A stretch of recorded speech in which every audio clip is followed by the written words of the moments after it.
Good evening. Thanks for joining us on this Saturday. I'm Whit Johnson. We begin tonight with the pandemic and the alarming rise in new cases. For the first time in nearly 2 months, the U.S. reporting 82,000 cases in a single day. And now another hurdle in the vaccine rollout. States bracing for a severe drop in supply from Johnson & Johnson, an 85% decrease in shipments next week.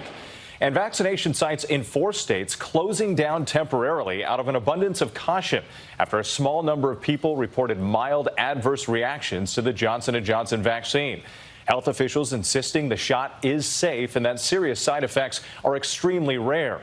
The news coming as states are trying to ramp up vaccinations, increasing eligibility. 68 million Americans are now fully vaccinated. That's more than 20% of the total population. But there are growing fears of a 4th surge, the country seeing 3 days in a row with more than 75,000 new cases. ABC's Trevor Ault leads us off from New York.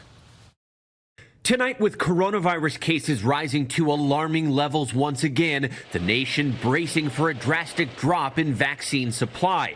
Next week's shipments of Johnson & Johnson's single shot slated to plunge 85%. The last thing we wanted to hear about was we're getting less vaccines. Maryland Governor Larry Hogan saying in his state alone, they're now expecting 250,000 fewer doses over the next 3 weeks. And after a small number of people reported mild adverse reactions to the J&J shot, vaccination sites in 4 states that have the supply temporarily stopped administering it. The CDC insisting those doses are safe, and nearly every site has resumed. I think it's very individualized. You're going to have people who have different effects from it. But the concerns don't end there. In Europe, regulators are now looking into a possible connection between the Johnson & Johnson vaccine and a small number of blood clots, something some American health experts want examined. We'll see whether or not that's a problem, but the important thing is to look. And the supply strain coming as the U.S. tops 75,000 reported infections 3 days in a row.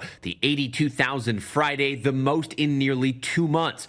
In Michigan, one of several states now inundated by the UK variant, some hospitals again banning visitors and halting non-emergency procedures as the state positivity rate soars to 18%. Right now we're in a 4th surge. But the state's governor, Gretchen Whitmer, so far resisting a return to strict lockdowns. Policy change alone won't change the tide. We need everyone to step up and to take personal responsibility here.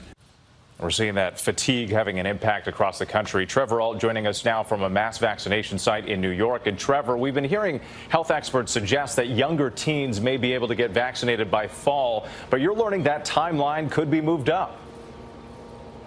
Oh, that's right. With Pfizer applying for emergency authorization to administer the shot to 12 to 15-year-olds, health experts say young teenagers could start getting vaccinated in the early summer, if not earlier. The CDC director says that authorization could be granted in mid-May. Whit. We'll stand by for news on that, Trevor. Thank you.